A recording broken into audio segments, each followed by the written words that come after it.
예, 안녕하십니까. 12월 30일 주간 정리의 5%입니다. 아침에 보니까 눈이 엄청 왔더라고요.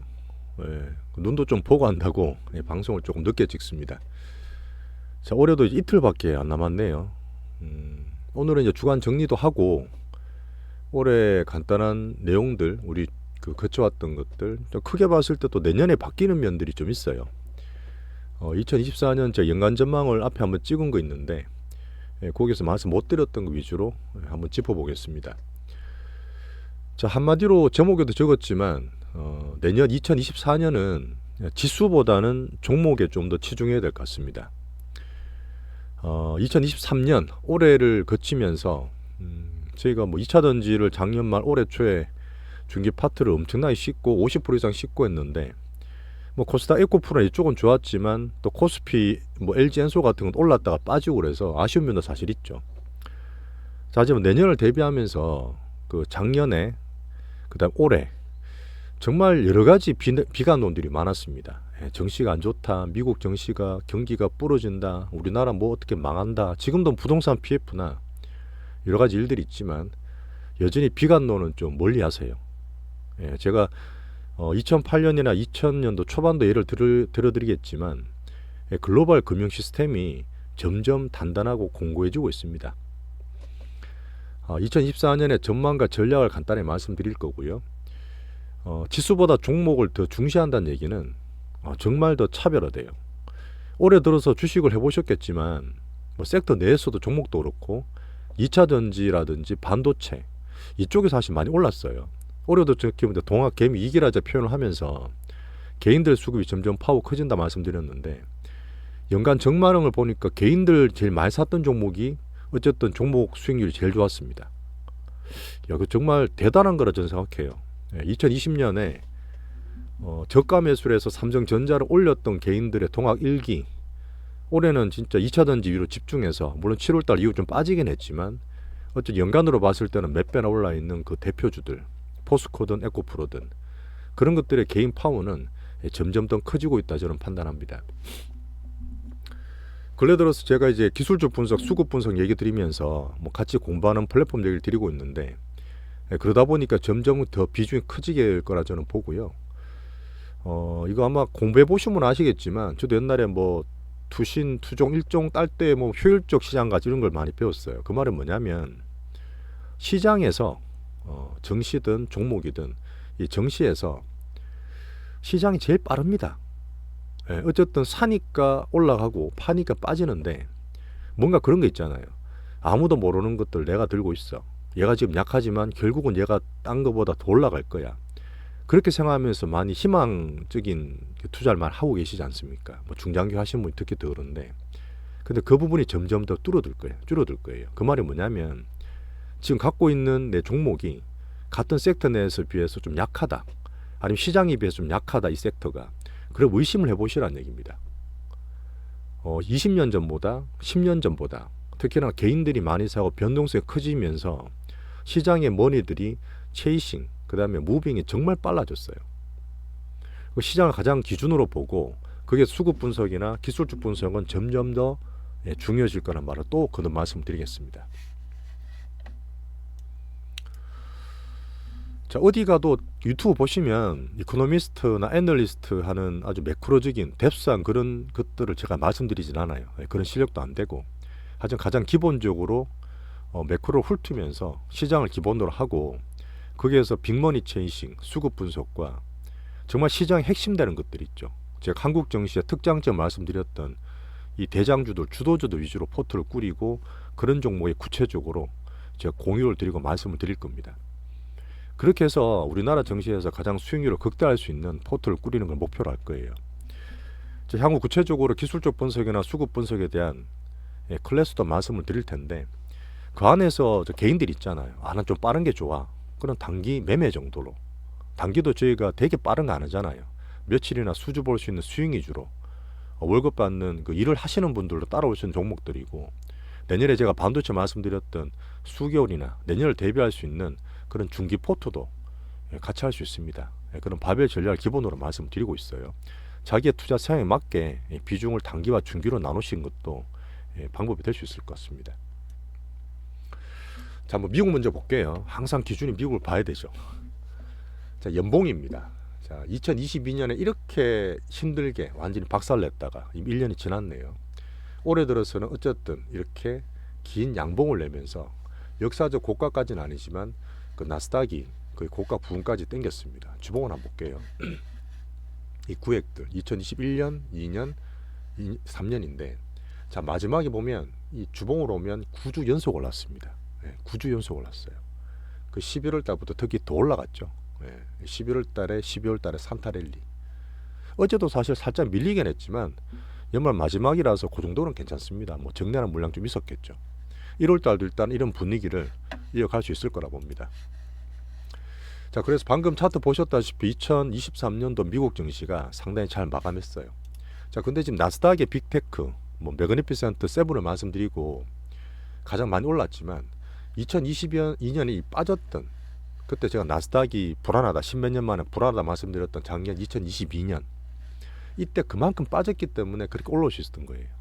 제가 주식하면서 항상 뭐 중용이다, 정도와 속도다 이런 말씀 자주 드리는데 많이 빠지고 많이 털렸기 때문에 더 많이 올랐던 겁니다. 특히나 이제 올해 들어서 페이스북 같은 거 있죠. 주커브가 엄청 울고 막 그랬던 작년에는 주가가 고점에서 75%, 80% 빠졌어요. 넷플릭스 어떻습니까? 애플 같은 게 좀 그나마 나았지만 정말 고점에서 50%에서 7, 80% 빠졌던 테슬라도 마찬가지고요. 그렇게 떨어지고 올해 들어서 이렇게 70%, 80% 엔비디아 같은 거는 몇 배씩 수익을 냈던 겁니다. 하지만 내년에 이 상승세가 계속 가리라 저는 보지 않아요. 종목별로 또 차별화 있을 거라 봅니다. 내용을 한번 볼게요. 자, 그리고 어쨌든 금리를 인상을 하고 물가 40년 만에 오는 인플레 잡기 위해서 엄청 무리를 했잖아요. 그 비관의 원인이 되기도 했는데 2022년 그 8월달, 9월달 이 달러가 엄청 올랐지 않습니까? 이것도 차트 잠깐 보여드리면 이게 글로벌 증시의 기본이라 봐요. 미국과 비미국으로 나누는데 수십 년간 봤을 때 달러가 강세였을 때, 안전자산인 달러 강세였을 때는 정시가 다 안 좋습니다. 미국은 버티지만 딴 나라는 아작나잖아요. 97년 같은 아시안 위기 이런 것도 있었고 2008년 서프라임도 마찬가지고요. 자, 근데 2021년, 22년 보세요. 달러가 인덱스 90짜리가 114까지 계속 오르면서 이때 거의 10트럼까지 왔지 않습니까? 작년 9월, 10월 달에. 영국 국채 난리 난다. 일본 엔화 망가진다. 우리나라 부동산 레고 사태 난리 난다. 자, 그리고 나서 달러에서 10트럼 만들고 이 반등을 만들어줬지만 올해 들었을 때 지금 9월, 10월 달에 우리나라 그 미국의 금리가 10년물 금리가 또 5%까지 치솟으면서 보이시죠? 이때 치솟으면서 또 이제 금리의 공포를 만들어냈습니다. 자, 미국에서 만들 수 있는 이 매크로적인 부분은 두 번 다 맞았다 보시는 거예요. 금리도 맞았고 달러도 맞았습니다. 그럼 이제는 그 속도와 정도와 사이클의 그런 측면에서 제가 항상 시장을 좀 뉘앙스적인 말씀드리지 않습니까? 올랐다 빠졌다가 이제 서서히 좀 등락하는 과정. 달러 인덱스는 제가 요 근래 몇 개월 전 올랐던 107에서 이제 100에서 등락하는 과정을 말씀드리고 있고요. 금리 같은 케이스도 제가 자주 뭐 8월, 9월 달 말씀드렸지만 예상보다 더 올라서 한번 충격을 줬잖아요. 9월 달, 10월 달에. 그리고 또 많이 빠져서 3%대 후반까지 와 있습니다. 그러니까 이거는 저는 4%대 내외 등락을 할 거라고 좀 보고 있어요. 이런 큰 위기가 거치고 처음에 저 나스닥 말씀드렸지만 위기를 거친 이후에 항상 기회가 옵니다. 항상 매크로는 그렇고 정시는 그래요. 그러다 보니까 내년도 이 금리를 공포를 잘 이겼기 때문에 금리가 빠지면서 금리 인하기를 맞을 수 있다 이렇게 보고 있습니다. 자, 크게 봤을 땐 그래요. 방금 말했던 작년과 올해 거쳤던 이 매크로 달러 금리 같은 이 매크로에서 공포에서 이제는 정말 실경기로 관심 이동할 거예요. 실경기로 얼마나 소비자에 타격을 주느냐, 어떤 섹터 내에서 어떻게 되느냐, 미국이 어떻고 중국이 어떻고 이제는 매크로보다는 진짜 경기, 수출, 내수 이런 쪽으로 관심 이동한다 보시면 됩니다.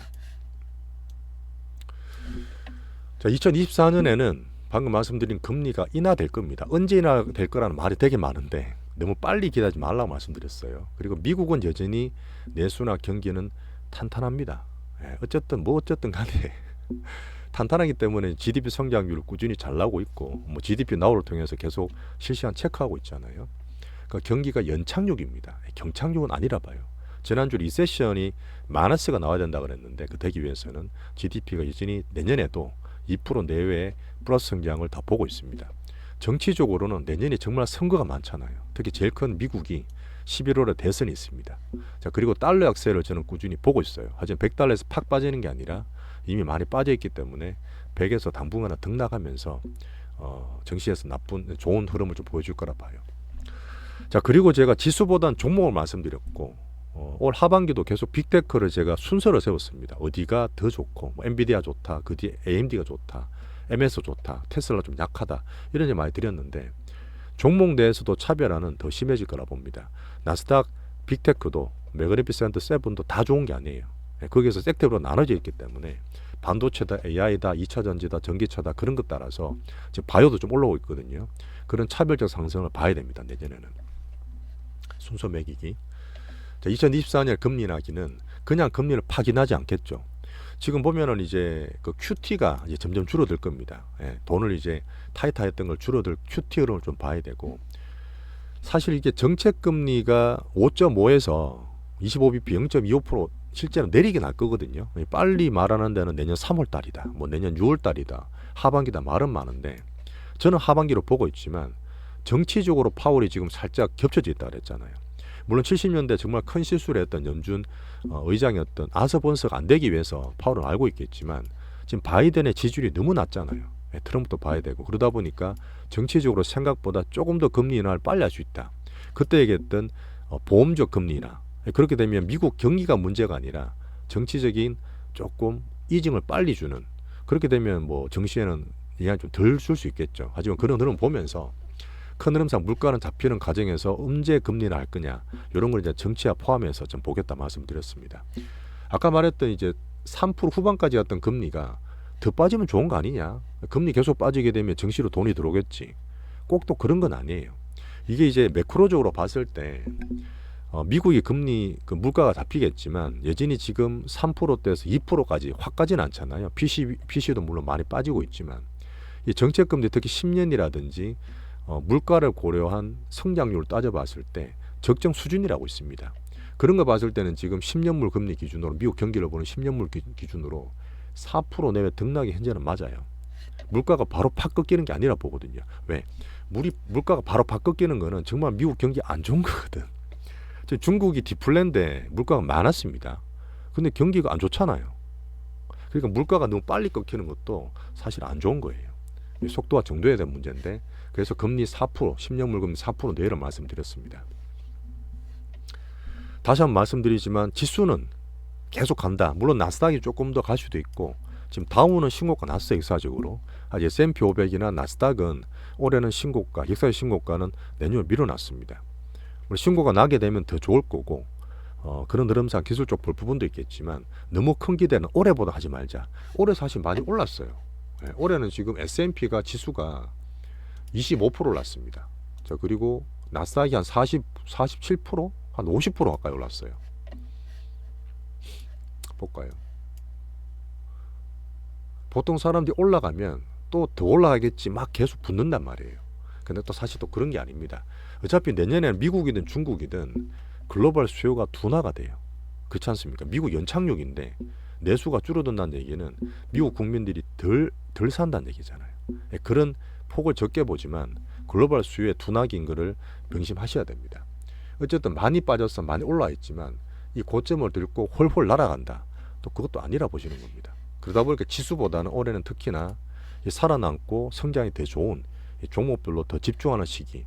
우리는 더 좋아요. 우리 수급 분석과 기술 분석하면 우리나라에서는 보기 더 좋다고 계속 말씀드리고 있습니다. 올 하반기 제가 11, 12월 달 그렇게 하고 있잖아요. 자, 젤리 실전 투자 매크로와 시황을 기반으로 빅머니 제이심과 주도주 포트를 꾸려나가고 있습니다. 이렇게 종목을 이렇게 말씀드리는데 잘 없을 거예요. 구독과 좋아요 부탁드리겠습니다. 감사합니다. 자, 그래서 어쨌든 지수별 차트는 있겠지만 차별은 있겠지만 그런 식으로 보고 있다. 자, 그러면 여전히 제가 말씀드렸던 한국 안 좋아, 우리나라는 뭐 매크로나 기준이 없어 이렇게 말씀하시지만 우리나라에서 적절히 적응하면 됩니다. 올해 들어서 2차 전지 정말 잘 갔고 내년에 반도체 금방 큰 섹터지만 그중에 잘 가는 종목 찾고 그렇게 선별에 또 우리가 하는 특기를 살려서 대응하면 돼요. 하지만 안 좋은 것도 있죠. 여전히 저는 내수가 안 좋다 봐요. 우리나라 내수는 물론 GDP에 약합니다. 미국보다 훨씬 약하고 중국보다 약해요. 자, 그러다 보니까 내수가 안 좋고 주변 경기 민감 체감 경기 안 좋은 건 어쩔 수 없고 어쨌든 정부가 살려야 될 그런 과정이죠. 하지만 투자하는 입장에서는 여전히 내수 종목은 저는 멀리할 겁니다. 하지만 지금 어쨌든 수출을 살려가야 되고 지금 대기업 위주나 반도체 얘기 나오듯이 이 수출 쪽에서 성장되는 그런 종목으로 저는 집중할 거예요. 자, 달러 약세 얼마나 될지 모르겠지만 이 달러 약세 된다는 거는 이 글로벌 역사적으로 이머징, 특히 우리나라에 좋은 기회라 봅니다. 자, 그런 것도 있어요. 또 특이한 게 하나 말씀드릴 부분이 있는데 고금리가 2년 동안 지속됐습니다. 작년에 정말 힘들었고 2022년 힘들었잖아요. 자, 그래서 지금 여전히 부채와의 전쟁, 부채와의 전쟁. 우리나라는 특히 가계부채가 심합니다. 이제는 정부 부채를 조금 더 느리고 가계부채를 증가를 좀 덜하기 위한 지금 여러 가지 정책 쓰고 있는 그런 부분이라 보는데 여기에서 구조조정이 나올 거예요. 구조조정. 어떻게 보면 어쩔 수 없는 부분인데 2000년대 우리 IMF 터졌을 때도 그랬었고요. 2008년에 서프라임 터졌을 때도 그랬었습니다. 작년에 어떻게 보면은 이 물가 때문에 금리를 많이 못 낮춰줬어요. 물가가 지금 낮아지는데 왜 지금 터져? 작년에 고금리도 안 터졌는데 올해 내년 돼 물가가 더 낮아진다면서. 근데 터져요. 억지로 잡고 있던 것들이 그런 것들이 체계적으로 만들어야 되는 과정이 분명히 필요합니다. 자, 그래서 지금 수출이 경제 회복되는 전망을 보면서 되게 좋게 보고 그리고 구체적으로 계속 말씀드렸던 부분이에요. 이쪽으로 이렇게 집중을 하겠지만 안 좋은 것들이 있어요. 안 좋은 것들은 뭐 제가 중국 시그니컬 관련 안 좋게 말씀드리고 있는데 이쪽은 물론 중국이 얼마나 회복되는지 봐야 되겠죠. 근데 쉽진 않다 봅니다. 죽지는 않고 서바이벌을 하겠지만 중국의 기대가 여전히 쉽진 않다. 저는 그렇게 보고 있어요. 그래서 구조조정 해야 할 부분이 어디죠 또? 건설로서 얘기 많이 나오죠. 건설은 저는 안 건드립니다. 뭐 태양건설 살아나면 급등하겠지. 그런 거 아니에요. 할 거 되게 많은데 굳이 왜 그런 걸 위험한 걸요. 거기에 대해서 부담을 가지고 있는 은행이나 정권주도 안 해요. 안 합니다. 역사적으로 그래요. 내수주도 안 할 거고요. 그래서 수비 방어하는 측면에서 예를 선택 집중을 이쪽으로 하겠다. 2024년 전망할 때 새롭게 할 수 있는 뭐 로봇을 계속 보겠지만 게임이나 코인이나 AR, VR 같은 것도 새롭게 보겠다 말씀드렸어요. 같은 얘기입니다. 미국도 마찬가지, 우리나라도 마찬가지. 지수는 박스권 예상해요. 박스입니다. 올라가더라도 올해처럼 그렇게 많이 못 오를 거라 보고 물론 코스피가 조금 더 덜 올랐죠. 이거는 좀 있습니다. 올해 들어서 코스피는 반도체, 코스닥은 2차전지 말씀드렸잖아요. 자, 보시면 작년에 그렇게 다 빠지고 코스피는 한 절반에서 이상 올렸죠. 자, 근데 코스닥은 볼까요? 코스닥도 올랐다가 밀렸어요. 주봉으로 보면 다 압니다. 많이 반등을 줬다가 그 8월 9월 때 2차전지 많이 떨어지면서 코스닥은 더 떨어졌습니다. 한 힘이 좀 빠진 거죠. 이런 것도 시장의 분위기인데 코스닥이 정말 올해 좋았어요. 7월 8월까지 좋았습니다. 근데 이제 그 바턴이 반도체로 넘어가다 보니까 그 코스닥의 대형주들이 아시겠지만 정말 코스피로 많이 넘어오는 거 아시죠? 그러다 보니까 지금 코스닥보다는 코스피를 조금 더 관심을 가지고 싶다. 내년에는 그렇게 보는 게 좋을 것 같습니다. 자, 그리고 미국은 금리 인하되면 살짝 분위기를 보고 경계를 한다 그랬잖아요. 그 예전도 그랬지만 전세의 기준인 금리 인하는 미국을 기준으로 봐야 되겠지만 우리나라나 유럽 같은 데는 미국보다 빨리 할 거예요. 저는 빨리 할 거라 봅니다. 뭐 그것이 언제 될지 모르겠지만 그거는 악재가 아니에요. 기준금리가 일단은 붙어있는 상태에서 지금 전 세계 통화정책, 재정정책에 조금 숨통을 트여준다 그랬지 않습니까? 그러다 보니까 그때 금리 인하를 해서 조금 부양을 시키는 것들은 우리나라 정시에서는 오히려 더 좋다. 기대감 가져도 된다 말씀드리겠고요. 달러 대비해서 중국의 반등을 보고 달러 약세 정도를 봐야 되겠지만 이머징 정시에서는 지혜는 좋다고 판단하고 있습니다. 그래서 여전히 큰 흐름상 빅머니 사이클, 부동산은 저는 여전히 안 좋게 보겠지만 스몰머니 사이클, 여기서 돈을 벌고 자산이 순환되기 위해서는 여전히 정시에서 우리는 투자를 계속 해야 된다 보고 있습니다. 자, 중국 간단히 말씀드릴게요. 여전히 바닥밴드 등락이라 보고 있고요. 지수는 안 봐요. 그냥 지수는 별 의미가 없고 투자도 안 하고 그냥 서바이벌 해라 그렇게 말씀드리고 미중 정상회담 이후에 살짝 트렌드는 변했죠. 정치와 경제로 나눌 수 있는데 정치로 살짝 풀어줘도 여전히 경제는 압박합니다. 반도체 압박하고 기술 패권 못 내주죠. 그런 걸 좀 같이 따로 또 보셔야 되고요. 여전히 저는 중국 볼 때 위안화 기준으로 볼 겁니다. 달러 떨어지다 보니까 위안화가 지금 7.3 가다가 7.1까지 많이 강세가 됐어요. 그런 흐름으로 저는 괜찮게 보는 거고 그러면 달러 인덱스와 중화권 뭐 이머징을 볼 때 영향을 다 줄 수 있을 거고, 월가에서도 여전히 중국에 관심을 가지는 데는 있습니다. 되게 안 좋게 보지만 실제 외자가 들어가든지 중국이 바라듯이 그렇기 때문에 위안화 또 차트가 나와요. 위안화 기준을 항상 보겠습니다. 그래서 중국은 부동산과 정시 부양책을 계속 내는데 정시가 쉽지 않아요. 그 내수 회복을 시키는 게 그 시진핑의 메인 미션이지 않습니까? 근데 내수 회복이 되기 위해서는 미국도 마찬가지겠지만 이 고용이 좋아져야 돼요. 고용이 되기 위해서 가장 문제가 많고 6월 달부터가 아예 지표도 발표 안 합니다. 청년 실업 같은 거. 뭐 지금 말게 뭐 20% 넘었다도 말하는데 이 청년 실업이든 고용 문제가 중국에서도 해결이 돼야지만 얘들이 바로 내수복이 될 거예요. 자, 그리고 약간 음모론이고 이제 수급적인 문제, 예전에 말씀드렸던 홍콩 일에서 홍콩이 사실은 외자랑 중국 흐름을 같이 볼 수 있는데 여전히 좋게 보진 않아요. 이 일에서 내년 상반기 때 좀 틀릴 수다 보고 바닥 등락 정도고 추세적으로 반등하기는 여전히 저는 쉽지 않게 저는 보고 있습니다. 하지만 정말 다행인 건 뭐냐면 항상 미국과 중국을 말씀드렸지만 제 20년 동안 이 중국에 받는 영향이 이렇게 좀 낮았던 적은 없어요. 무역도 마찬가지, 수출도 마찬가지. 항상 중국 1등이었지 않습니까? 홍콩, 중국, 대만 합치면 25%까지 갔는데 요 근래 수출 관련 보시면 미국이 더 올라갔어요. 미국에 대한 비중이 더 많이 갔고 중국은 20% 밑으로 떨어지고 있습니다. 자, 그러다 보니까 항상 미량으로 보는 정시는 조금 더 영향을 많이 적게 받고 있다. 중국 통해서. 그거는 좋은 면이죠. 그나마 다행인 겁니다. 자, 그리고 전체 제가 빅머니 글로벌 가장 큰 MSCI를 봤을 때 전 세계 주식을 추종하는 자금의 80%, 85%가 이 MSCI, 모건 스탠리 그 증권 지수로 같이 봅니다. 그러다 보니 거기에서 EM에서 뭐 여기서 우리나라가 뒤에 갈지는 모르겠지만 내년에 6월 달에 관찰국 지정이 될지는 모르겠지만 아직은 EM에 있기 때문에 종합권에서 중국이나 대만, 인도 다음으로 우리나라가 있어요. 거기에서 대만, 인도, 특히 인도에 정말 잘 가고 있는데 대만과 우리나라는 항상 경쟁입니다. 그 내년에는 제가 반도체 관련해서 한국이 좀 더 대만을 이기지 않을까, 저는 사실 그렇게 기대하고 있어요. 자, 엔화도 많이 보시고 걱정하시고 또 비관론자분들이 키우고 있는데 어쨌든 지금 다 보셨던 BOJ 기준으로는 엔저는 이제는 거의 바닥에 왔죠. 바닥에 왔습니다. 그 엔저는 서서히 변화해서 엔고로 바로 확 날아가는 건 아니에요. 얘들도 지금 자기의 실물 경제를 봐야 되고 외자가 돌아서 정시나 부동산을 좀 사고 있지만 자기네 국민들이 아직까지 가난합니다. 일본은 사실 정책적으로 기업들을 살리고 좀 살아나면 한 30년간 유지되어 있던 이 임금을 올려줘야 돼요. 기업에서 임금을 올려줘야 되지만 일본 국민들한테 돈이 좀 가고 거기서 내수가 좀 살아날 수 있는 분위기가 나와야 되는데 아마 그게 올해 관건이 될 것 같습니다. 자, 지금 어쨌든 엔저가 서서히 변화되고 엔저가 끝나게 되면 일본은 자동차 같은 거 보잖아요. 우리나라 자동차에 조금 영향을 줄 수 있다. 좋게. 그러다 보니 관심을 좀 더 갖고 있다. 그렇게 보시면 됩니다. 앞에 봤던 지금 미국과 그 다음에 중국, 우리나라, 일본까지 잠깐 봤는데요.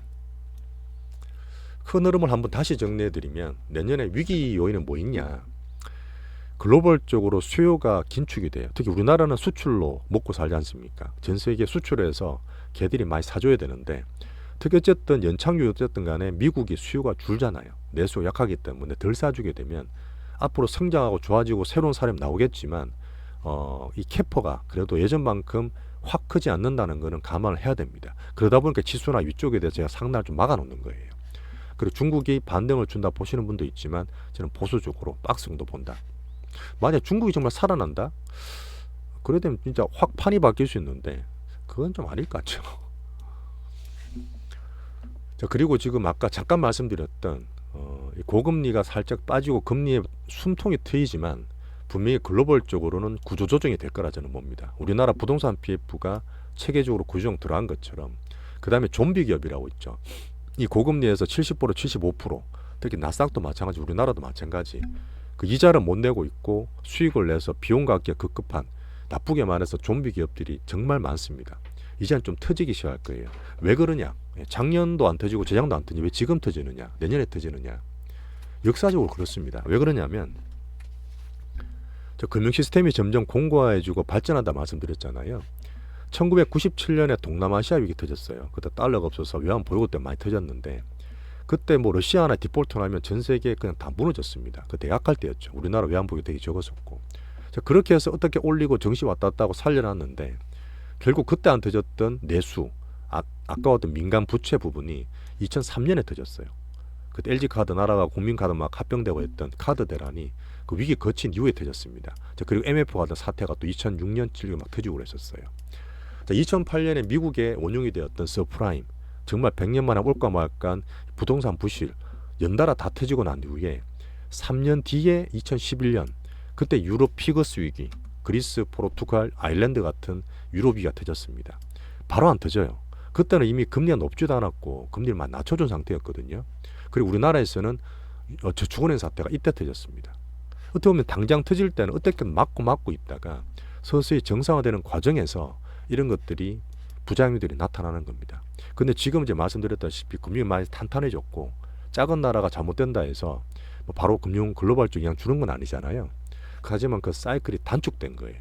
분명히 저는 고금리에서 미국은 견조하다 보니까 연착륙 정도 넘어가고 리서치는 안 보고 있지만 글로벌적으로 봤을 때 특히 유럽도 마찬가지, 우리나라도 마찬가지, 기업 단으로 봤을 때는 구조조정을 서서히 하고 해야 된다 보고 있습니다.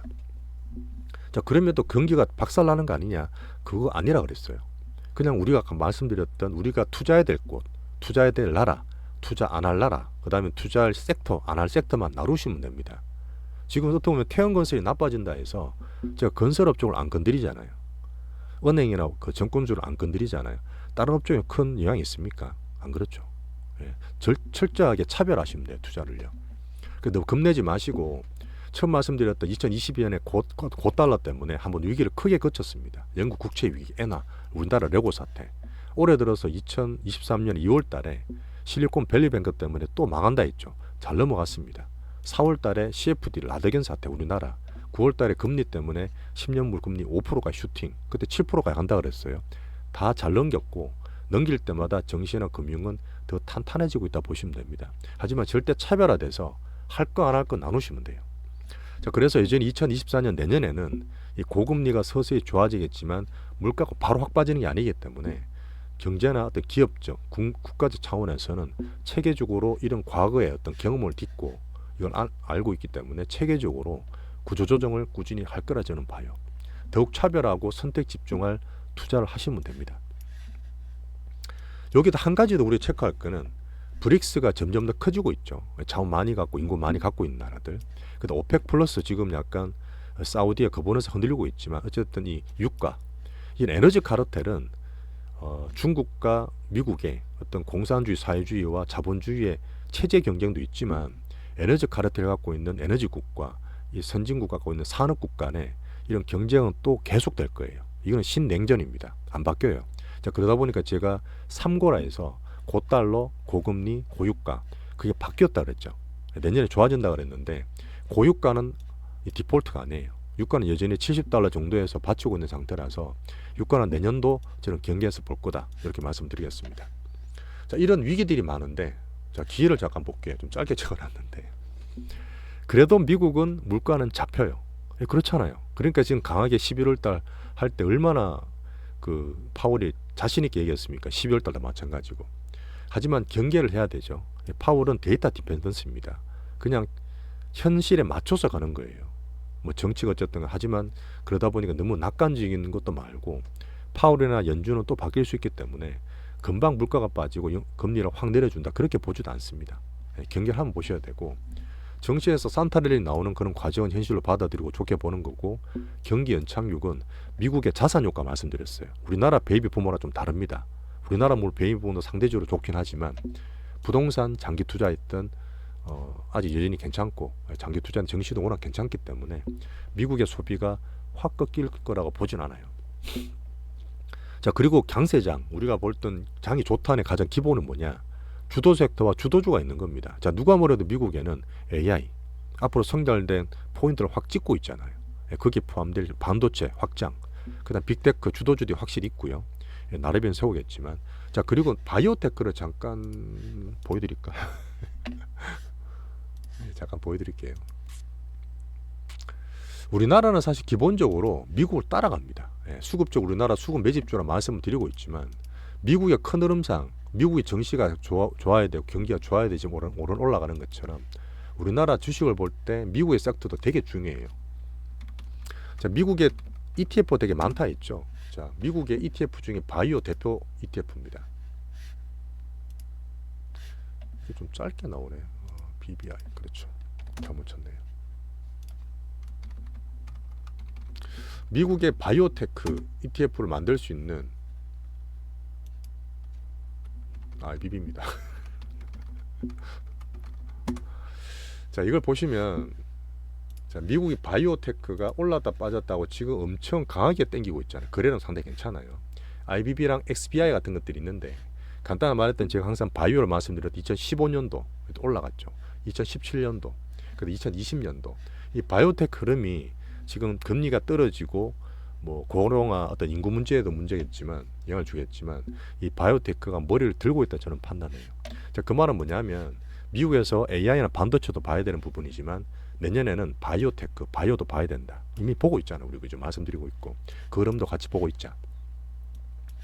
자, 선거의 한 해를 말씀드릴 때 어쨌든 금리가 떨어지고 재정 정책을 씁니다. 예, 통화 정책도 하지만 정부에서 없는 살림에서 짜서 투자하는 그런 섹터들이 보여요. 예, 그런 재정 정책과 어쨌든 포퓰리즘, 정시도 떨어지면 안 되죠. 그런 흐름이 내년엔 정시를 좋게 할 수 있는 기반이라 보시면 돼요. 자, 그리고 달러 약세가 되면 역사적으로 사이클상 미국 외국가로 일본은 이미 좀 좋게 보고 있지 않습니까? 자, 우리나라도 마찬가지겠지만 그런 거점되는 이머징 국가의 자본이 이동될 거라 저는 보고 있고 실제로 올해 하반기 11월, 12월 달에 외국인들이 우리나라를 되게 많이 샀어요. 예, 그런 흐름을 반도체 위시해서 저는 되게 좋게 보고 있습니다. 자, 여기까지 제가 말씀드리고요. 좀 길어지는 것 같아서 뒤에 수급 분석은 따로 짓겠습니다.